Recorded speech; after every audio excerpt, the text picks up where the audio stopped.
This is exactly right. The Hulu original series Furious is now streaming on Hulu and Hulu on Disney+. Starring Emmy Rossum as Alice Black, Furious follows a rookie FBI agent on the hunt for Catherine, played by Lola Pettigrew, a mysterious and calculating female serial killer. While Alice upholds justice, Catherine kills for it, terrorizing the rich and powerful men of New York in her pursuit of vengeance. With secrets that change everything, Alice discovers there's a thin line between hunter and prey. Watch the Hulu original series Furious. Now streaming on Hulu and Hulu on Disney Plus for bundle subscribers. Terms apply. Goodbye. By now, you've probably heard of Reef. They've been making iconic sandals forever. But what you might not know is that they also make ridiculously comfortable everyday shoes. The Neptune is a lightweight, everyday slip-on shoe with a crush-back heel, so you can wear it traditionally or step on the heel and wear it like a slide. Lightweight, breathable, and easy to wear, the Neptune is the everyday shoe your feet have been waiting for. I feel like so often you have to sacrifice cuteness for comfort, which is so annoying because I want both all the time. Everything has to be cute, but also I'm old and I want comfortable shoes. So I feel like the Neptunes are the perfect answer to that. Yeah, I love how cushy they are. They're like, they go with everything. They're really cute, but your feet are like on little clouds. Check out the Neptune on reef.com and redeem 15% off your first purchase. Goodbye. Summer is for adventures, road trips, and adding a whole lot of miles to your car. That's why it's worth stopping at Valvoline Instant Oil Change first. Their trained techs help you get road trip ready with an oil change and an 18-point maintenance check included with every oil change, checking your tire pressure, wipers, lights, and more. Valvoline Instant Oil Change techs complete over 270 hours of training, so your car's in capable hands. Best part? You can stay in your car and you're in and out in about 15 minutes. Valvoline Instant Oil Change. Change wisely. Goodbye.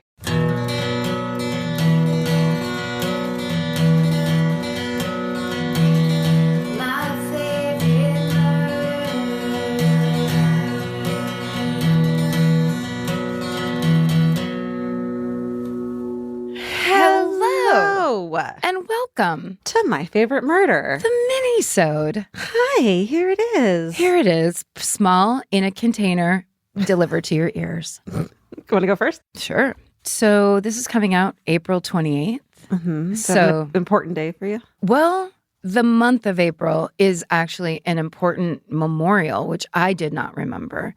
And maybe you will. The subject line of this email is Oklahoma City bombing 30th anniversary. So it says, Dear Karen and Georgia, my hometown was the victim of the deadliest act of domestic terrorism in U.S. history, the Oklahoma City bombing. I've been listening to the podcast for years, but never written in. It's the 30th anniversary of the bombing this April, so I thought this would be the time to write in and remember those who were lost or affected by this tragic event. On April 19th, 1995, the Murrah Federal Building in Oklahoma City was bombed.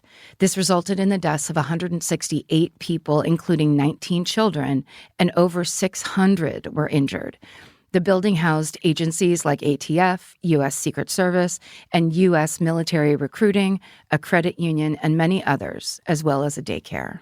The daycare of like all the workers there. Yeah. That was kind of the lead in all the stories that is so devastating. Okay, we're back in the email. It says, this attack was executed by Timothy McVeigh, an Army veteran who believed the government was oppressive and infringing on Americans' rights to possess guns. It is also believed that the ATF raid on Waco, Texas furthered his extremist political views and was the reason April 19th was the date chosen for the bombing. He was arrested just 90 minutes after the bombing during a routine traffic stop. And at that time, police had no idea he had anything to do with the bombing.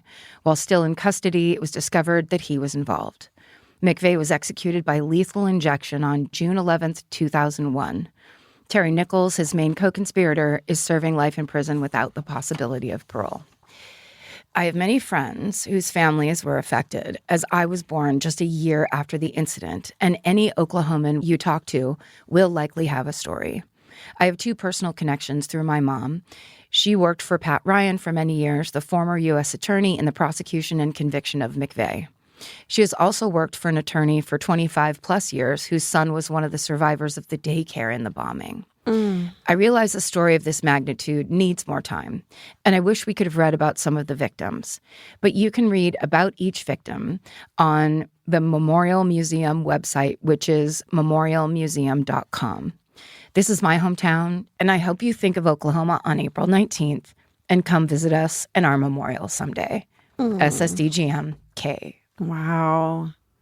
Yeah, we've never covered it because it's just so horrific. We've never covered it because, to me, when we first started this podcast, it's like talking about serial killers. Right. But something like that is so outside of what we even knew to talk about. Right. We wouldn't be able to tell the story with what it deserves. Yeah. Okay. Well, let's change pace. Okay. My first one is called Classic Hometown from My Grandparents, and it's definitely a classic. Okay. It says, "Hello, besties and beasties. My dad, aunt, uncle, and I were hanging out with my grandparents in a hotel we were all staying at, and they were all reminiscing about small town life in the 80s. My Aunt Cindy's high school graduation came up, which was memorable because a drunk guy got on stage, yelled multiple profanities, and mooned everyone." Remember when mooning was popular? It was a really big deal to pull down your pants and show people your ass. It was a statement. The height of comedy. The drunk guy then attempted to escape through the audience, only to be tackled by the vice principal, who immediately punched the drunk guy in the face multiple times. Oh, no. "Man, that guy was crazy," said my dad, referring to his vice principal.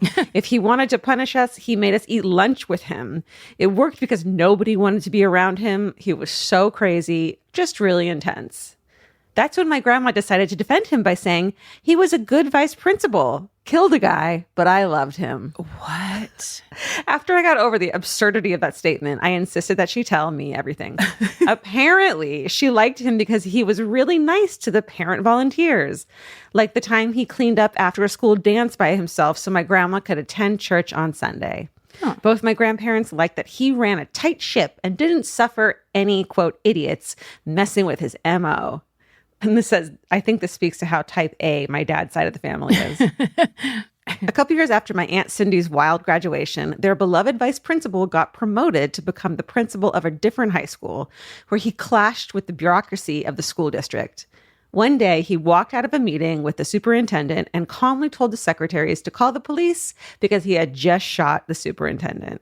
What? My grandparents said he did it because he, quote, couldn't handle working with idiots. And, quote, the stress drove him crazy. Oh, no. I Googled his name later, and my dad's old vice principal is still in prison. During his incarceration, he got multiple theology degrees and married one of the teachers from the school he'd been principal of. I have no idea if they started dating before or after he became a murderer. Either way, I'm sure it's a wild story. Anyway, I should get back to work now. Maybe later I'll resend the time my sister kind of lived through the plot of While You Were Sleeping. Oh, shit. Oh, no. Stay sexy and don't shoot your boss, even if he's an idiot. CJ, she, her. Oh my God, CJ, you said While You Were Sleeping, which is the Sandra Bullock, Bill Pullman movie from Christmas time. I was thinking of the Julia Roberts movie with the abusive husband where she has to escape. Oh my God, Sleeping with the Enemy. Sleeping with the Enemy. That's the first thing I thought of. I fucking love that movie. But while you were sleeping, someone's in a coma, falls in love with a brother, I think, right? Yes, it's like Sandra Bullock sees Peter Gallagher. He's super hot. She's like, I love that guy. He drops on the subway platform where the L train platform where she works. Yeah. She goes to the hospital to make sure he's okay. And the family assumes she's the girlfriend. So she just plays along with it. And she loves the family so much. But then slowly but surely, she's like, don't give it away. But it's just that it's just that she loves Bill Pullman. Guys, you got to watch it. It is a Sandra Bullock. She was the love of all of our lives back then. It's a classic. She went from While You Were Sleeping to fucking Practical Magic. It's just like boom. Speed. Boom. Oh my God. She was Movie star. an it girl. Yeah. Some flavors will always make you smile. And with Kachava's new cinnamon French toast flavor, you can enjoy the taste of your favorite childhood breakfast without the sugar crash. Kachava is an all-in-one nutrition shake that comes in so many delicious flavors, including the brand new cinnamon French toast. It's made with real cinnamon bark for the richest, deepest, most authentic flavor. And just 2 scoops provide complete nutrition your body craves with protein, fiber, greens, and so much more. Kachava provides clean nutrition to fuel wherever your day takes you. No fillers, no nonsense. Okay, the Exactly Right Media office has all become obsessed with Kachava because they keep sending us these amazing boxes of all the flavors, and everyone kind of fights over it now. So we got this new flavor in, and I mean, there was like a line to try it. It's pretty great. We're real believers in the whole Kachava line. So treat yourself to a childhood favorite. Go to Kachava.com and use code MFM for 15% off your first order. That's Kachava, KACHAVA.com, code MFM. Go to Kachava.com and use code MFM for 15% off your first order. Goodbye. The future has an annoying habit of always showing up. That's why now is a great time to start planning ahead. Enter Acorns. Acorns is a smart way to give your money a chance to grow. You can sign up in minutes and start automatically investing, even if it's your spare change. The Acorns potential screen shows you the power of compounding and how your money could grow over time. You can quickly adjust how much you're investing every day, week, or month to make sure you're always building towards your goals. Whether you're just starting out or thinking about settling down, Acorns supports your big and small goals across every stage of life. Sign up now and Acorns will boost your new account with a $5 bonus investment. Join the over 14 million all-time customers who have already saved and invested over $27 billion with Acorns. Head to acorns.com/MFM or download the Acorns app to get started. Paid non-client endorsement compensation provides incentive to positively promote Acorns. Tier 2 compensation provided, potential subject to various factors such as customers' accounts, age, and investment settings. Does not include Acorns fees. Results do not predict or represent the performance of any Acorns portfolio. Investment results will vary. Investing involves risk. Acorns Advisors, LLC, an SEC registered investment advisor. View important disclosures at acorns.com/MFM. Goodbye. So this one, the subject line is, my hometown murder was on Forensic Files, 3-minute read. Damn. Right? And then it just starts. Yes, you read that right. I also believe the story would make a great Columbo movie, but I missed the boat on that one. 5-year listener, first-time writer. Anyways, love you both to bits. And Karen, I just want to say that Mr. Show's Watch Us Have Sex is just about my favorite sketch in the history of comedy. Bravo. Wow.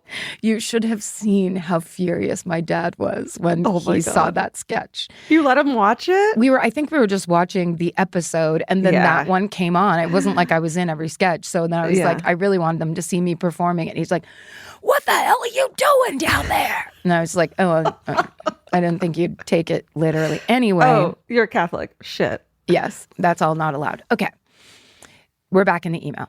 I'll try to keep it brief, but this story has many twists and turns. In 1966, Deanne and Jean, and I'm going to assume the name is pronounced Keidel, Keidel, Keidel or Keidel. That sounds right. A newly separated couple with 4 kids living 1 block from my current home in Phoenix, Arizona. Deanne had been at a nearby bar one night with a man she was seeing. They said goodnight, and she drove home only to never be seen again. Mm-hmm. Jean moved back into the family home after her disappearance and was quickly ruled out as a suspect as he told police how promiscuous she had become since their separation. Mm-hmm. And then it just says in all caps, ugh. Mm-hmm. Unfortunately, the man she was with at the bar had died of a heart attack the day after Deanne went missing, so he couldn't be questioned. Suspicious. Right? Then it says unreal with an exclamation point. Yeah. Flash forward 4 months, and Gene had left his kids sleeping at home to go to a nearby laundromat. A fire broke out in the house, killing 2 of the 4 children. Good God. God. The son, Greg, escaped through a window while his younger sister, Lori, was found inside, badly burned but alive. One of her sisters, wait, this sounds familiar. One of her sisters died on top of her, trying to shield her from the flames. Oh, Jesus. And the other sister was found dead in her bed. A horrible tragedy. The fire was ruled accidental as they found a melted aluminum pot on the stove. Jean rebuilt the house and raised the remaining 2 children there. Oh, my God. Ugh. Poor Lori survived only to endure an abusive life at the hands of her father and brother. Oh, stop. Flash forward 27 years. In 1993, Lori, now in her 30s, went to the Phoenix Police Department to finally report a crime she witnessed as a child, but was too scared of her father to do it sooner. Mm-hmm. The night her mother disappeared, she and her sister had witnessed Jean beating Deanne to death. Oh. Then he dragged her out by the pool, and they watched as he dug her grave in the yard. At only 5 years old, Lori didn't understand what was happening and thought her mother was asleep. Oh. The next day, Jean poured a concrete slab over the grave. Now in 1993, Lori was able to show the police exactly where they would find her mother's remains. Oh, my God. Right? They used ground-penetrating radar to find her skeleton with a nylon wrapped around her neck and 1960s women's clothing. 58-year-old Gene was indicted for murder, spent the remaining 10 years of his life in prison. We take walks by the murder house, and I think of that poor lady and her children every single time. Stay sexy and take a harder look at the spouse, for crying out loud. Yeah. Katie, she, her. I remember that this Forensic Files is so upsetting. Yeah, that last part sounds really familiar with the concrete slab, where it's like, you don't investigate a concrete slab that's getting put in the backyard? I guess. I don't know. Guess not, but yeah. How brave of the surviving daughter to do that. I mean, that is fucking incredible and like such a testament. So he probably started the fire too, right? I mean, I think that's what we probably can assume, although it could have been a horrible accident.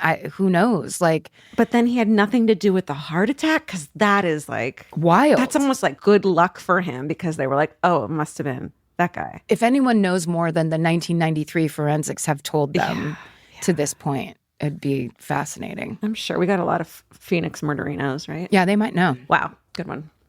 Okay, this is called A Hot Dog and Almost Certain Death. Hello, Karen, Georgia, and all others affiliated. I thought I was going to say afflicted. I was like, yeah. You could say that. You could call it that. Yeah, for sure.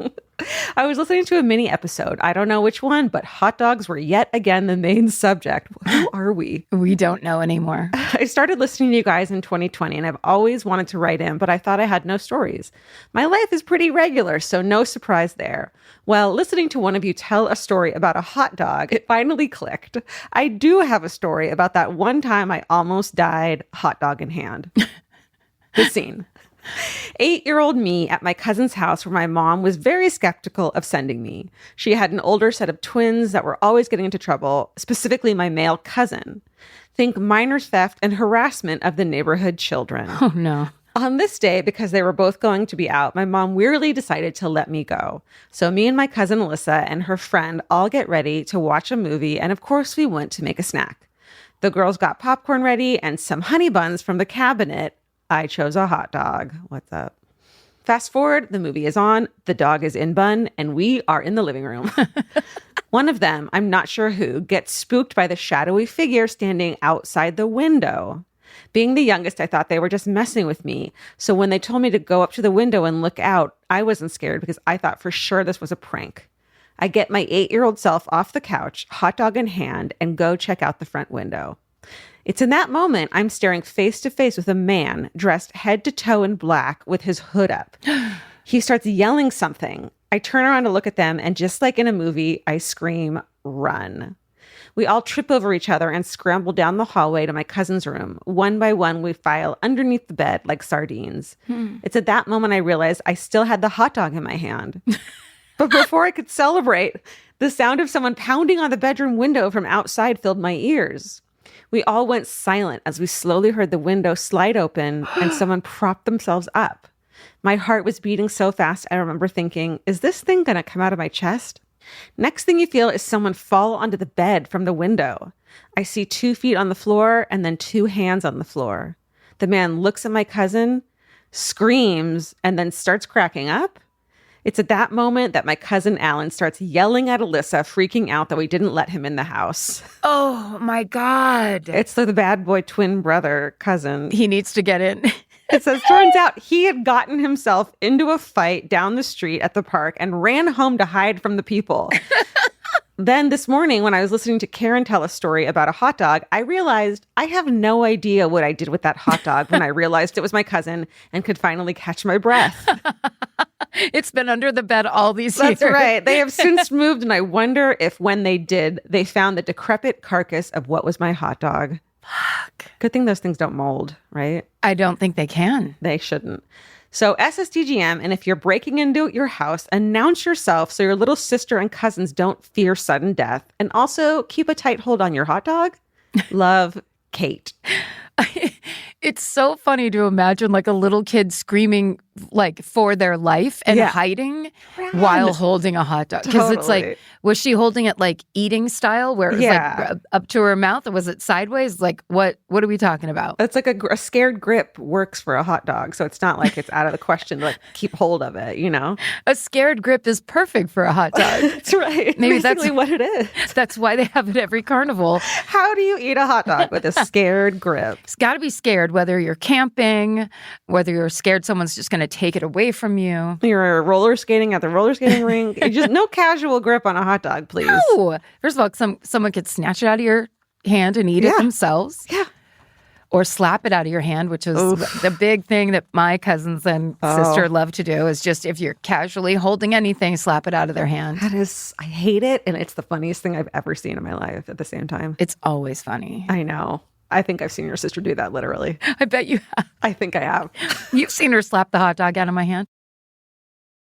Summer means a whole new world for your feet. They're walking more, sweating more, and going barefoot all day long. For summer feet that need real comfort, there's Bombas. Bombas has a whole line of sport-specific socks for golf, yoga, the gym, and every kind of runner. They also make soft, supportive compression socks that are especially great for summer travel. Bombas sandals and slides are made from super lightweight, cushy, waterproof EVA foam, so they feel incredibly comfortable. And the best part? For every item you buy, Bombas donates an essential clothing item to someone facing housing insecurity, with over 200 million donations and counting. I wore my Bombas compression socks on the plane ride to and from Italy. And listen, I'm a girl of a certain age at this point. It needs to be done. And I felt so comfy and so secure with my cute little Bombas socks. So head over to bombas.com/MFM and use code MFM for 20% off your first purchase. That's BOMBAS.com/MFM, code MFM at checkout.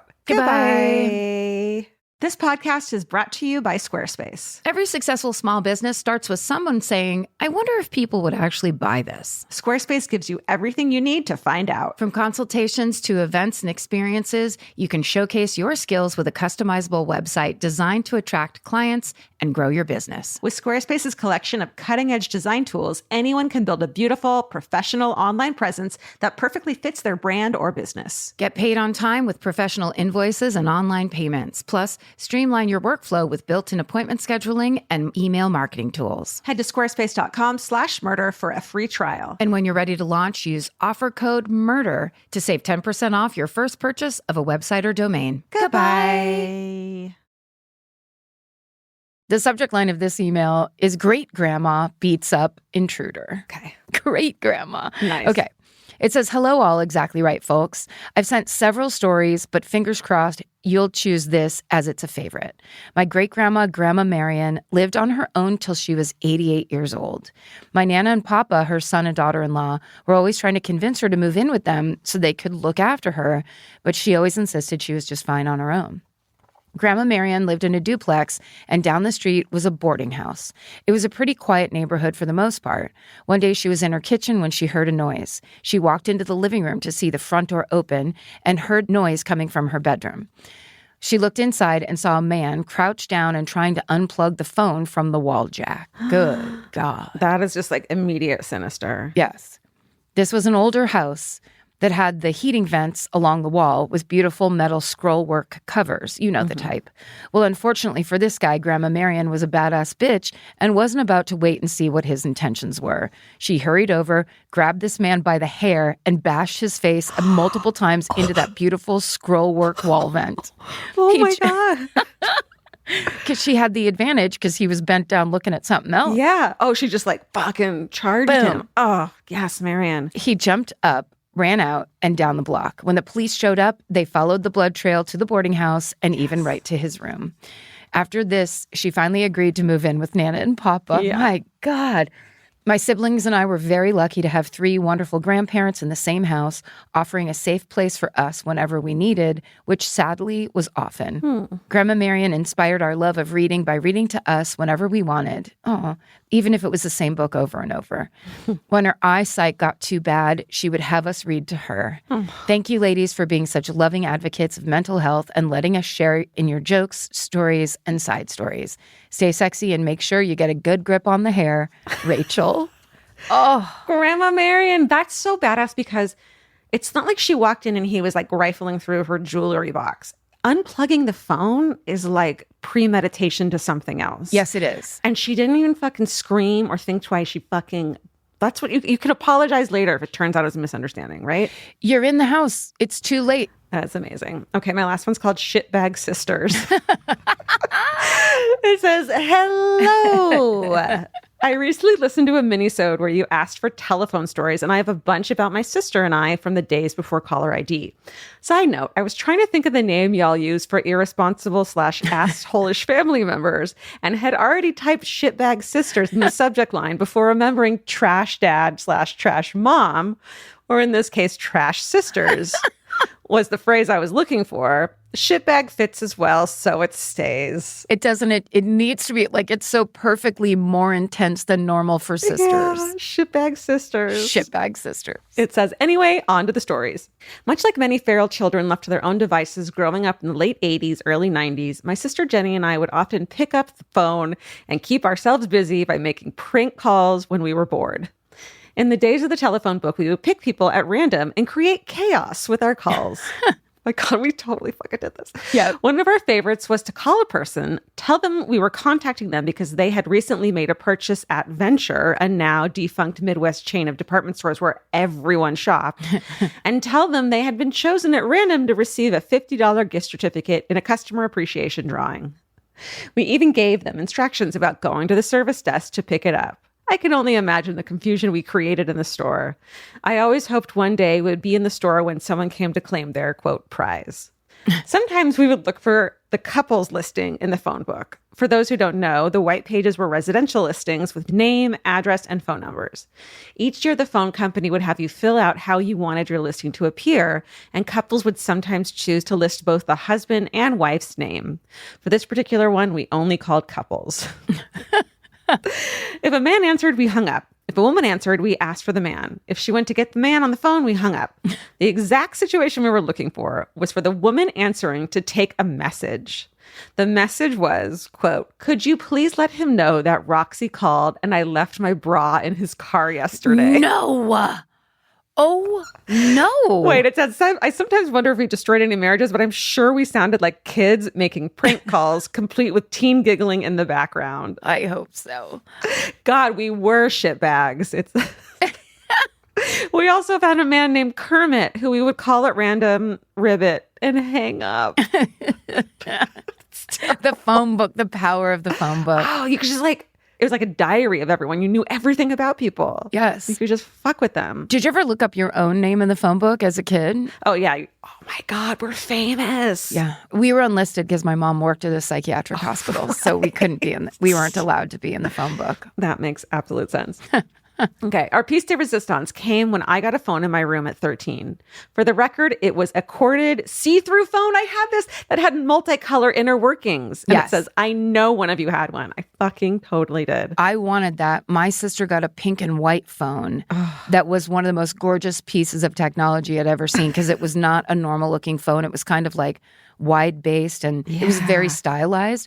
But that was the phone that I would have picked if they let me get a phone. Right. But they didn't. It was like Laura got a phone and they were like, wait a second, no one gets a phone. Yeah, this is a bad idea. No one can handle having a phone. Because it's just chaotic. I think I won it at a fucking county fair bingo game, which is the best time of my life. It was so 80s though. That is the 80s. Is it's a clear phone that you can see the wires and we'll make the wires pink and blue pink and yellow purple. and neon. Yes. It says, I know one of you had them. Mine was probably purchased at Venture.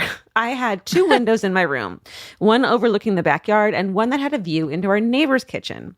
The phone was by the backyard window, so for this prank, one of us would be the watcher and the other the dialer. We waited until our neighbors, a mom and dad and 2 kids a little younger than us, would sit down to eat dinner. The watcher would tell the dialer to call, then watch as someone, usually the dad, got up from the dinner to answer the phone. You know where this is fucking going. And then the watcher would say, hang up, waiting for the exact moment the dad placed his hand on the handset. Now, the family would sit back down and resume eating. Oh my God. Since the dialer didn't get to see into the kitchen, of course, we had to switch roles and repeat the prank.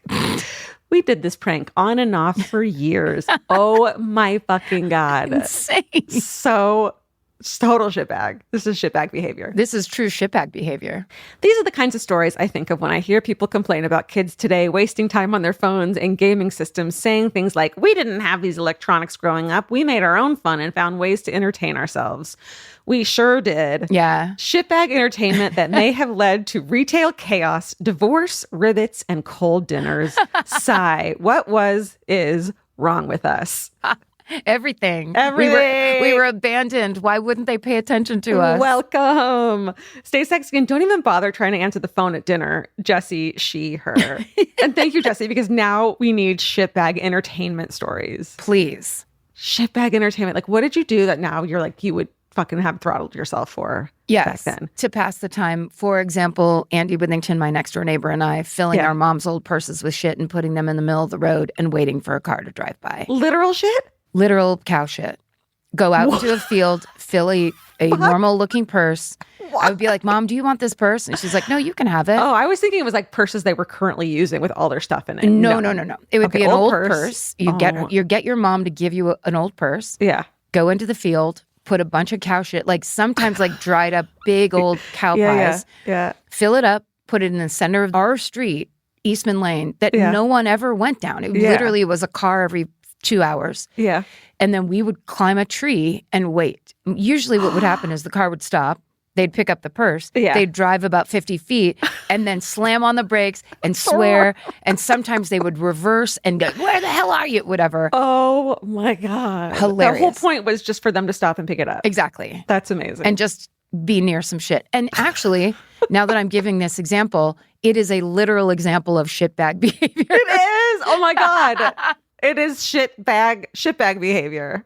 It's shitbag behavior. Yeah. Wow. Well, that's perfect. Please send those to myfavoritemurder@gmail or wherever you get a hold of us. I don't know. Yeah. Telepathically. Exactly. Send us your vibes, but definitely send us your stories. This is the place to admit what a shitbag you were. Oh, yeah. Because we all were. Get it off your chest. Yeah. Or bust your sister. All judgment. I'm not going to say no judgment. All judgment, but all like judgment. Really in a friendly way. We'll just get it all out at one time. Yeah. Stay sexy. And don't get murdered. Goodbye. Elvis, do you want a cookie?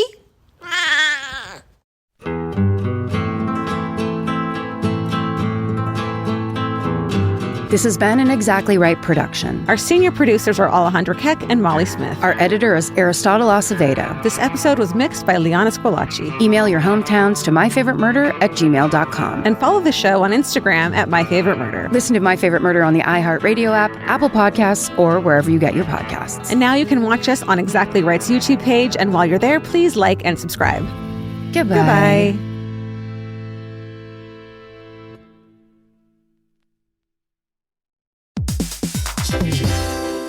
Hey everybody, here's the thing about other home security systems. They're all designed for after the window breaks, after someone's inside, after you get the notification, after the police come. SimpliSafe is the first system designed for before, stopping a break-in before it even begins. That's right. Unlike traditional security systems that only alert you after a break-in is already underway, SimpliSafe is designed to help prevent the crime before it starts. Their cameras can detect suspicious activity at the perimeter and alert live U.S.-based agents. Then SimpliSafe's agents assess the threat, intervene, speak through the camera to scare off the intruders, and call for 911 dispatch. That's right, and SimpliSafe has been protecting your world for 20 years, everybody. So celebrate their anniversary and save 60% on your new SimpliSafe system at simplisafe.com/stuff. That's 60% off, you guys, at simplisafe.com/stuff. Plus, when you order, write in our show name and the How Did You Hear About Us survey to let them know that we sent you.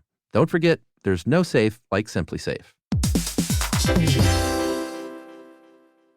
Vacation planning should feel like a breeze, not a deep dive into countless travel sites searching for the best deal. With Cheap Caribbean's Budget Beach Finder, you can search every destination and every date all in one search. You'll save time and money with the Budget Beach Finder. Say goodbye to endless scrolling and tab hopping, and hello to Budget Beach Bliss at your fingertips. Go to cheapcaribbean.com to try out the Budget Beach Finder and see just how stress-free vacation planning should be. Goodbye. There's always a point in the day when your feet decide they've had enough. Luckily, there's Reef. You may know Reef for their ridiculously comfortable sandals, but they aren't stopping there. The women's Neptune has everything you could ever want in a sneaker. The Neptune is a lightweight, everyday slip-on shoe with a crush back heel, so you can wear it traditionally or step on the heel and wear it like a slide. Lightweight, breathable, and easy to wear, the Neptune is the everyday shoe your feet have been waiting for. The Neptune makes me so freaking happy because my whole life I've been yelled at for crushing the heel of my foot because I want every shoe to be a slide, every shoe. And they actually make them that way. And it makes me so happy. Plus, they're super comfortable, they're light, and they're really cute. So check out the Neptune on reef.com and redeem 15% off your first purchase. Goodbye.